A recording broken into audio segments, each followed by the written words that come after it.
everybody, and welcome to Inspiring Monday. I'm Allison Cope, and I'm your hostess for today. Today we're going to do a really simple and easy interactive tag card. I love cards that have something that moves or pulls out, or just basically it's interactive with whomever you're sending it to. So I thought I'd share a really quick and easy interactive card with you guys today. I have already colored up my beautiful Olive and Oak expanded stamp set here. This is the gorgeous triplicate of acorns and oak leaves and olives all put together. And I've accompanied it with a sentiment from our new set, Prairie Cheer. And we're going to use this as our front panel for our card. Let's get started.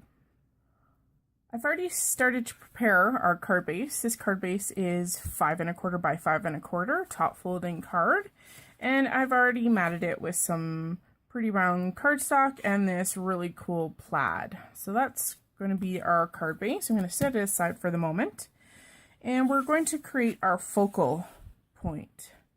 If you've already watched how I've colored this, which is the video that's included in the same post down below, you know that in the picture it was square. Now I've cut this down a little bit, so it's not square anymore, but that's all right. We're just going through the basics as to how you would create this card.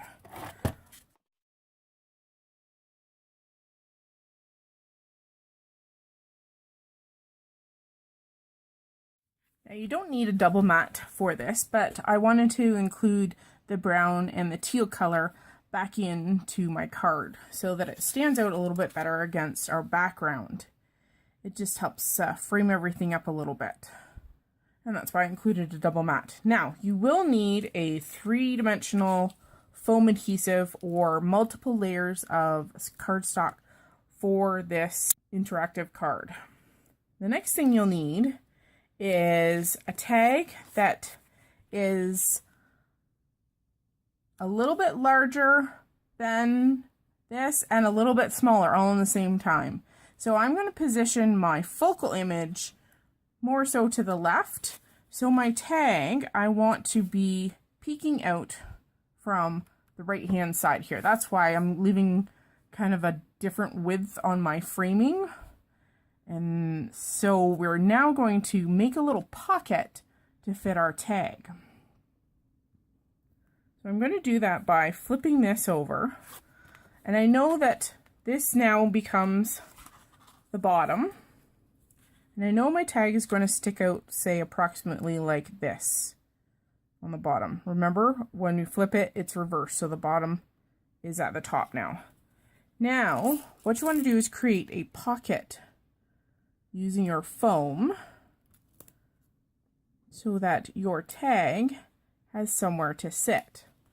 Now you can begin by initially placing one layer of foam at the bottom. Now you need to leave yourself a little bit of a gap, but if I push my tag right to the edge and right against that foam, I know if I leave a little touch on the upper part that I know I'll have enough to fit my entire tag in there. And I don't want my tag to go through the end. I want it to make sure that it peeks out. So I'm going to give it a certain depth. So by doing that, by putting this piece in, your tag can't go all the way through and it won't slip out. I'm just going to put one more layer of foam just to ensure that it's the same height as everything else.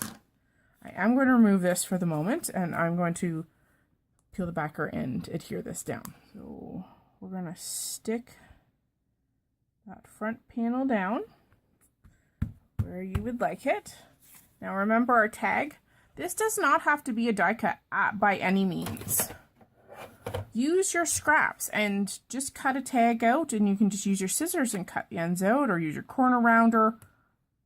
Do whatever you need to do.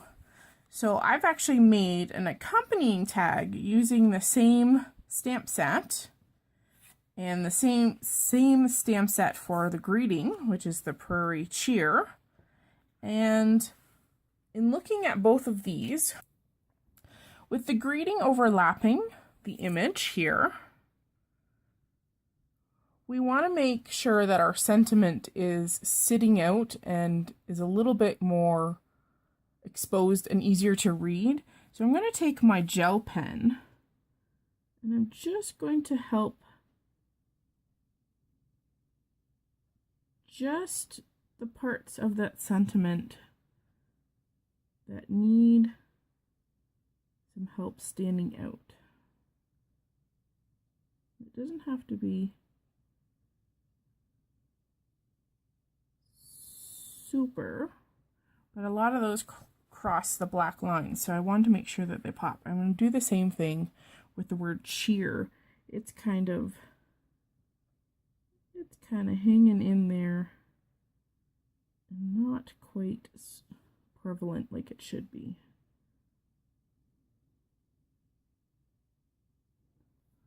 So it just helps a little bit for that to stick out, as well as our Mark Twain here. All right, so we know this fits inside our little gap there. And I used paper that my Copics bled through, and it's not the prettiest, so I'm going to go back and take that other tag, and I am going to just adhere it to the back of our colored tag, just to make it nice and pretty from both sides, because your recipient is going to pull out that entire tag. So I'm just going to match them up. And you can do the matching up before you go and trim too. So when you trim both your sides if you choose to do a double layer. So our tag now sticks in there. And I think it needs a little bit of pizzazz. So I'm going to go and find some ribbon. And I'm going to use my hole punch, and I'm going to punch a hole and tie a little ribbon around it, and I think we'll call it done. So the next time you want to send an extra special card out in the mail, or even to somebody hand delivered, don't forget to try out that secret little hidden tag card. Thanks for joining me today. I hope you enjoyed my tutorial. If you did, please give me a thumbs up, and we'll see you again.